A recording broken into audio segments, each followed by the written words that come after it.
আজকে আমরা 23-2 দেখাই যে এর একের দাগেরটা করব।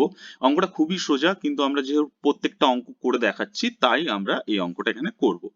তো এখানে লেফট হ্যান্ড সাইডে কি আছে, sine square 45 plus cos square 45, এটা সমান সমান যে এক, এটা আমাদের প্রুভ করতে হবে। তো আমরা লিখি LHS, লেফট হ্যান্ড সাইডে আমাদের কি আছে, sine square 45 plus cos square 45। তো এইটা সমান সমান আমাদের 1 দেখাতে হবে। তো আমরা মানগুলো যদি বসিয়ে দিই, 1/√2 হচ্ছে সাইন 45 এর মান, তার স্কোয়ার, কস 45 এর মানও 1/√2, তো এটার 1/√2, এটার স্কোয়ার। তাহলে এবার এই একের স্কোয়ার কত হলো 1, √2 স্কোয়ার হলো 2, প্লাস একের স্কোয়ার 1, √2 স্কোয়ার হলো 2।